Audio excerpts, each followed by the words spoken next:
Developing tonight, new fallout after the Supreme Court issued one of the court's most sweeping decisions on abortion rights in more than a decade. Today, the court determined that Texas had gone too far with new rules that state described as safety standards for abortion clinics. Shannon Bream reports live tonight from Washington. Justice Kennedy was once again the key vote in a critical case, this time siding with the liberal wing of the court to strike down portions of a Texas law the authors say was meant to safeguard the health of women seeking abortions. Critics said that was just a sham and that the real motivation was to shut down the majority of clinics in Texas. They argued that women in that state would be left with few options, likely being forced to drive hundreds of miles to get to a doctor or clinic who could comply with the standards. In striking down the regulations, Justice Breyer expressed real doubt that they would actually benefit women's health, with Justice Ginsburg writing in a concurring opinion that it is, quote, beyond rational belief that the law would genuinely protect women undergoing an abortion. The dissenters, Justices Thomas and Alito, said the court bent over backwards to get to that end result. Thomas writing that the court actually reworked the rules, benefiting, quote, judicially created rights like abortion, while disfavoring many of the rights actually outlined in the Constitution. Both sides say the battle is not over. Today is just day one. We've got an election where these issues are on referendum. We've got an election where the future of women's rights, which are human rights, are at stake. This generation's pro-life. The tide has turned in our country. Our culture is changing. We just have to transform Washington now. Both sides also used today's ruling as a prime example of why the Supreme Court should be on the mind of every voter heading to the polls this fall. Martha? All right. Thanks to Shannon Bream. So almost as soon as this ruling came down, we started to hear cheers of sorts from the left. Trevor Noah of The Daily Show went on Twitter to encourage people to, quote, celebrate the SCOTUS ruling. Go knock someone up in Texas. I kid you not.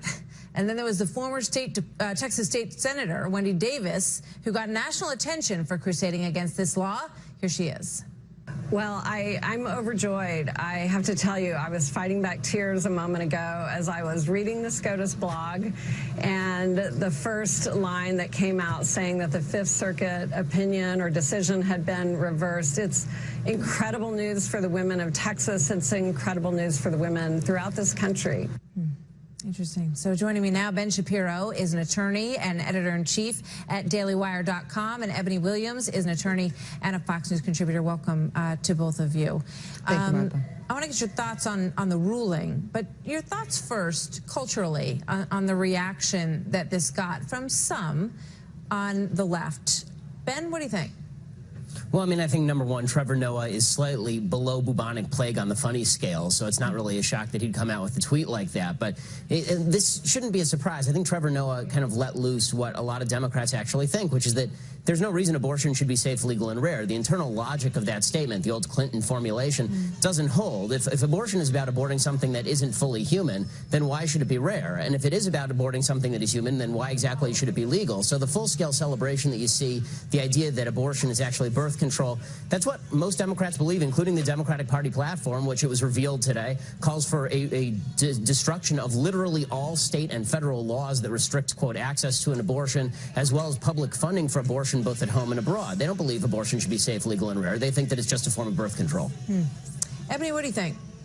Well, look, I thought the tweet from Trevor Noah was ignorant, sad, and very distracting from what I thought was a very classical constitutional analysis delivered by the court today, and I thought that was sad. I've got to respectfully disagree with Ben on the fact that most Democrats see abortions as a primary method of birth control or method at all of birth control. I'm just simply not aware of the data that shows that. I know for, you know, people that I know personally that are pro-choice, they are just that. They're pro the woman's right to choose, actually not pro-abortion even, and certainly not advocating that be some method of birth control. That's why we have other actual birth control options. Yeah, I mean, there were other pro-choice individuals who said that they were horrified by some of these expressions. Disgusting. By the one that Trevor Noah put out. You're shaking your head, Ben. You don't believe that? Yeah, why? I'm just wondering exactly why there's...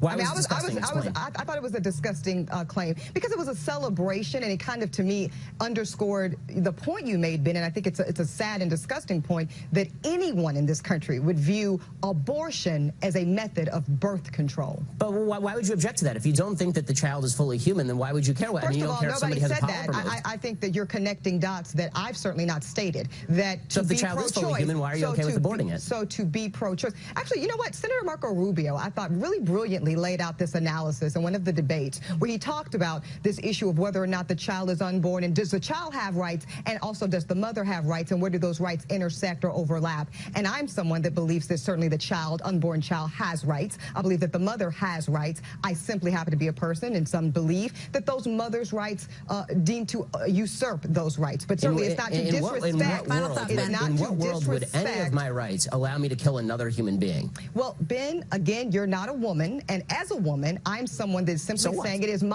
my position that a woman has a right to dictate the choices around her body, but that is not to ignore or take away the rights of any unborn child.